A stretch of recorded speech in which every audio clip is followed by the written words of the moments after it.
বন্ধুরা, তোমাদের সকলকে স্বাগত জানাই আমার easy project at home YouTube চ্যানেলে। আজ আমি তোমাদের এইরকম যে রিলে প্রোটেকশন সার্কিটগুলি হয়, এই সার্কিট একটি বানিয়ে দেখাবো এবং এক্সপ্লেন করেও বোঝানোর চেষ্টা করব যে এই সার্কিটটি কিভাবে কাজ করে। তো চলো ভিডিওটি শুরু করা যাক।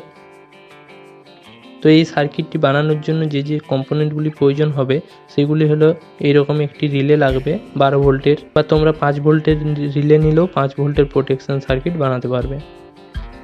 এরপর লাগবে এরকম ইন্ডিকেটর ইউজ করার জন্য দুটি এলইডি, আর এই এলইডিগুলিকে প্রোটেক্ট করার জন্য এরকম একটি রেজিস্ট্যান্স লাগবে। এটি 1K রেজিস্ট্যান্স নিয়েছি, তবে পরে এই রেজিস্ট্যান্সটি আমি চেঞ্জ করে 220 ওহমস লাগাবো, কারণ 12 ভোল্ট থেকে 1K-তে অতটা গ্লো করছিল না এলইডিটা। আর প্রয়োজন হবে এরকম একটি পুশ বাটন, এবং এই রিলেটাতে পাওয়ার সোর্স দেওয়ার জন্য এবং টেস্টিং করার জন্য এইরকম একটি বিএমএস থেকে 12 ভোল্ট আমি ইউজ করব, এবং তার সঙ্গে ইউজ করব এরকম একটি এলইডি লাইট 12 ভোল্টের। এরপর আমি সার্কিটটি বানিয়ে নিচ্ছি, আর তারপর এই সার্কিটটির ডায়াগ্রাম দেখিয়ে এক্সপ্লেন করে তোমাদের বুঝিয়ে দেবো এই সার্কিটটি কিভাবে কাজ করে। তো তোমরা আশা করছি এই ভিডিওটি যদি ঠিকঠাকভাবে স্কিপ না করে দেখো, তাহলে অবশ্যই তোমরা সার্কিটটি ভালোভাবে বুঝতে পারবে। তার জন্য রিকোয়েস্ট রইল তোমাদের কাছে, ভিডিওটি স্কিপ না করে ভালোভাবে দেখো। আর একটা কথা বন্ধুরা, এর নেক্সট ভিডিও আমি একটি আনতে চলেছি যেটি কোনো রিলে ছাড়াই তোমরা 3.7 ভোল্ট থেকে হাই ভোল্টেজ ডিসি ভোল্টেজকে প্রোটেক্ট করতে পারবে। এরকমই একটি সার্কিট আমি আনতে চলেছি এর নেক্সট ভিডিওতে। তো সেই জন্য এরকম ইন্টারেস্টিং ভিডিও পাওয়ার জন্য বা মিস না হওয়ার জন্য অবশ্যই চ্যানেলটি সাবস্ক্রাইব করে বেল নোটিফিকেশানটি অন করে রাখো। আর এটাই যেহেতু আমার ইউটিউবে প্রথম ভিডিও যেটাতে কোনো আমি সার্কিট ডায়াগ্রাম একটি এক্সপ্লেন করছি, তো জানি না কতটা কি তোমাদের বোঝাতে পারবো। আর একটা ইম্পর্টেন্ট কথা তোমাদের বলার ছিল, তো গত 15 দিনে আমার চ্যানেলটাতে প্রায় 12 থেকে 13টা সাবস্ক্রাইবার গেইন হয়েছে।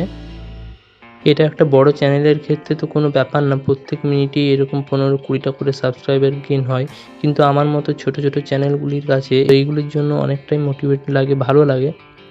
তো যারা যারা আমার চ্যানেলটি সাবস্ক্রাইব করে রেখেছো তাদেরকে অসংখ্য ধন্যবাদ, এবং যারা যারা চ্যানেলটি সাবস্ক্রাইব করোনি তাদের অবশ্যই আমি বলবো এই চ্যানেলটি সাবস্ক্রাইব করে রাখো বন্ধুরা। এই চ্যানেলটিতে কোনো রকম ফেক ভিডিও আপলোড করা হয় না, অরিজিনাল ভিডিও তোমাদের আপলোড করে দেখাবো। আর সার্কিট ডায়াগ্রামে যদি কোনো ভুল থাকে, তার জন্য সার্কিটটি যদি ভুলভাল কাজ করে, আমি ওই ভিডিওতেই অবশ্যই ওই সার্কিট ডায়াগ্রামটা ঠিক করব, এবং তোমাদের কম্পোনেন্ট যে রিপ্লেস করতে হবে সেটা রিপ্লেস করে তোমাদের সঠিকটি করে দেখাবো, যাতে করে তোমাদের কোনো প্রবলেম হবে না। তোমরা এক চান্সে এরকম ভিডিওগুলি বানাতে পারবে।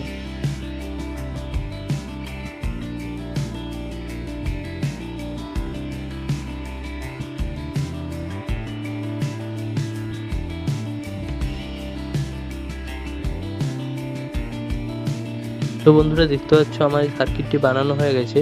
এরপর তোমাদের সার্কিট ডায়াগ্রামটা দেখিয়ে এক্সপ্লেন করে দিচ্ছি, তারপর এই সার্কিটটি টেস্টিং করব।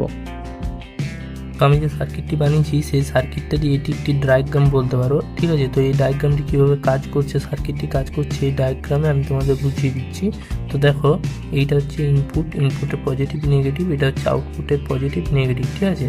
এখানে যে ইনপুটের নেগেটিভ পয়েন্টটা রয়েছে এটাই ডাইরেক্ট আউটপুটের নেগেটিভে চলে আসছে, এবং এর ইনপুটের নেগেটিভটা কোথায় যাচ্ছে, রিলের এই দুটো হচ্ছে রিলের কয়েল কানেকশান। কয়েলে কী হয়, যখন আমরা সাপ্লাই দিই তখন রিলেটা অ্যাক্টিভ হয়, অ্যাক্টিভ হলে রিলেটা কাজ করে। তো এখানে রিলের একটি পয়েন্টে চলে আসছে কয়েলের একটি পয়েন্টে। তো এখান থেকে নেগেটিভ ভোল্টেজটা এইখানে আসছে, এই দুটো এলইডি রয়েছে, এটা তোমরা ইন্ডিকেটর এলইডি বলতে পারো, এটা লোড ইন্ডিকেটর এলইডি বলতে পারো। তো এখানে যখন আসছে, এখানে 220 ওহমসের আমি একটা রেজিস্ট্যান্স ইউজ করেছি। এই 220 ওহমসের রেজিস্ট্যান্সটা পার করে এখানে এলইডির নেগেটিভ, এই এলইডির নেগেটিভে চলে আসছে। ব্যাস, এখানেই নেগেটিভের ভোল্টেজের কাজ শেষ, এরপর আর কোনো নেগেটিভ ভোল্টেজের কাজ নেই। এরপর আসছে মেন পজিটিভ ভোল্টেজের কাজ। তো এখানে তোমরা যদি চাও পজিটিভ ভোল্টেজটাকে তোমরা কমন করতে, তাও করতে পারবে। তখন এখানে পজিটিভ নেগেটিভটা চেঞ্জ করবে, আর এখানে এলইডির পোলারিটি চেঞ্জ করবে, ব্যাস তাহলেই হবে, আর কোনো ব্যাপার নেই। তো আসছি পজিটিভ ভোল্টেজে।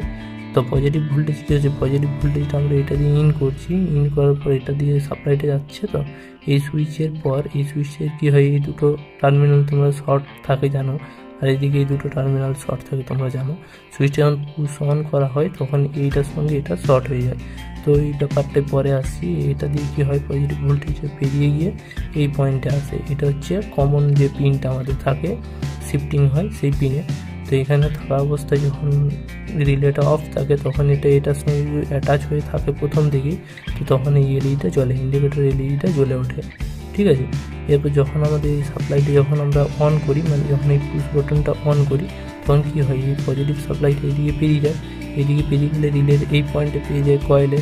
তো কয়েলের দুটো পয়েন্টে সাপ্লাই যখন পৌঁছে যায় এই দুটো কয়েলে, তখন কয়েলটা অ্যাক্টিভ হয়ে যায়। কয়েলটা অ্যাক্টিভ হলেই তখন এর যে কমন টার্মিনালটা, এই টার্মিনালটা এদিকে শিফট হয়ে যায়, নর্মালি ওপেনে শিফট হয়ে যায়। নর্মালি ক্লোজের থেকে নর্মালি ওপেনে শিফট হয়ে যায়। নর্মালি ওপেনে শিফট হলেই তখন এই এলইডিটা জ্বলে ওঠে, L2টা, যেটা আমাদের লোড ইন্ডিকেটার। তো লোড ইন্ডিকেটারটা জ্বলে ওঠে। এখানে একটা মেন কাজ হচ্ছে কি, এই যে লিডটা রয়েছে, এই লিডটা দিয়ে পজিটিভ ভোল্টেজটা এই পয়েন্টে চলে আসে, কয়েলের পয়েন্টে। মানে কি হয়, পুশ সুইচটা পুশ থাকা অবস্থায় ভোল্টেজটা এখান দিয়ে যায়, এখান দিয়ে যায়, এটা দিয়ে যায়, এখান দিয়ে যায়, আবার এখান থেকে ঘুরে এখানে চলে আসে। মানে এই দুটো পয়েন্টে ভোল্টেজ থাকে। এরপর যখন আমরা পুশ সুইচটা ছেড়ে দিই তখন কী হয়, এটা আর এইদিকে শিফটিং হতে পারে না, কারণ রিলেটা অ্যাক্টিভ রয়েছে। এখানে তো টাচ রয়েছে, রিলেটা অ্যাক্টিভ রয়েছে। রিলেটা অ্যাক্টিভ হওয়ার কারণে এই ভোল্টেজটা তো এখানে রয়েছে, পজিটিভ ভোল্টেজটা, তার জন্য রিলেটা তখনও অ্যাক্টিভ রয়েছে। এটা ছেড়ে দেওয়ার পরও রিলেটা অ্যাক্টিভই থাকে, তখন আর এদিকে সরে যেতে পারে না। তখন এখান থেকে আমাদের আউটপুট এই দিকে পজিটিভ ভোল্টেজটা পাওয়া যায়, তাহলে আমরা এখান থেকে আউটপুট ভোল্টেজ পাই। এরপর কী হয়, যখন আউটপুট ভোল্টেজটা শর্ট হয়ে যায়, মানে এই যে ভোল্টেজটা, এই যে পয়েন্টটা, এই পয়েন্টে যখন এই পয়েন্টের সঙ্গে লেগে যায়, কারণ দেখতে পাচ্ছ কমন এটা নেগেটিভ, আর এই যে পজিটিভ ভোল্টেজটা এদিকে আসছে এইটা, তাই এটার সঙ্গে যখন এটা শর্ট হয়ে যায় তখন এই রিলেটা অফ হয়ে যায়। রিলেটা অফ হয়ে গেলে তখন এই যে কমন টার্মিনালটা রয়েছে এটা শিফট হয়ে এনসিতে চলে আসে, নর্মালি ক্লোজে চলে আসে। নর্মালি ক্লোজে চলে আসলে তখন এই এলইডিটা জ্বলে ওঠে, এই এলইডিটা অফ হয়ে যায়। তখন আমাদের এই যে এখানে আর পজিটিভ ভোল্টেজ সোর্স আসতে পারে না, ওই জন্য আউটপুটটা অফ হয়ে যায়। আবার যখন এটা অন করা হয় তখন এই টার্মিনালটা এইদিকে শিফট হয়ে যায়, ভোল্টেজটা এটা দিয়ে এসে রিলেটাকে আবার অ্যাক্টিভ করে দেয়। রিলেটা অ্যাক্টিভ থাকে, ফলে ভোল্টেজ আউটপুট আমরা কন্টিনিউ পেতে পারি। তো এটাই হচ্ছে রিলেটার সার্কিট ডায়াগ্রাম টোটাল। এটা একদম কমন একটি সার্কিট ডায়াগ্রাম, এটা যে কোনো রিলেতেই তোমরা বানাতে পারবে। আর যে এই 220 ohms যে আমি রেজিস্ট্যান্সটা ইউজ করেছি, এটা এখানে ইনপুট ভোল্টেজ অনুপাতে এলইডি জানার জন্য 220 ohms ইউজ করেছি। তোমরা এখানে ইনপুট ভোল্টেজ বাড়ালে এলইডি রেজিস্ট্যান্সের ভ্যালুও বাড়াতে হবে, ঠিক আছে। আর এইদিকে বলি, এইটা একটা আমি ছোট্ট ডায়াগ্রাম করে দিয়েছি একটি রিলের।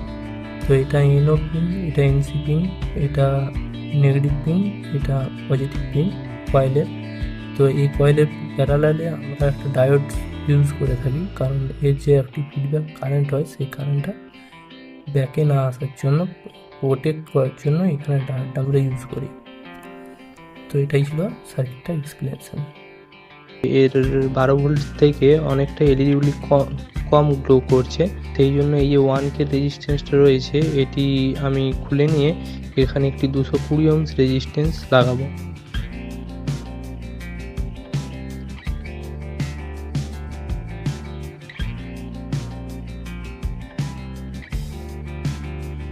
তো দেখতে পাচ্ছি এখানে আমি রেজিস্ট্যান্সটি লাগিয়ে নিয়েছি।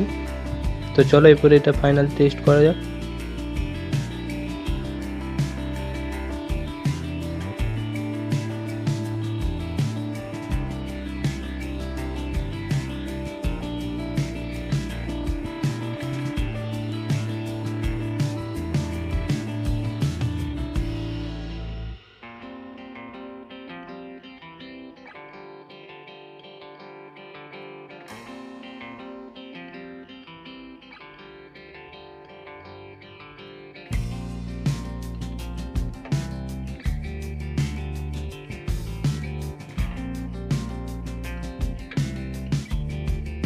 তো বন্ধুরা দেখতে পাচ্ছ সার্কিটটি একদম ঠিকঠাকভাবে কাজ করছে।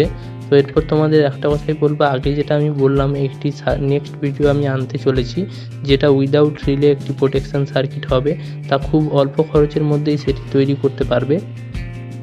তো তাই চ্যানেলটি অবশ্যই সাবস্ক্রাইব করে রাখো, আর বন্ধুরা ভিডিওটি লাইক করো কমেন্ট করো যদি কোনো প্রবলেম হয়, না হলেও তোমরা ভালোবেসে কমেন্ট করতে পারো। আর অবশ্যই ভিডিওটি শেয়ার করো।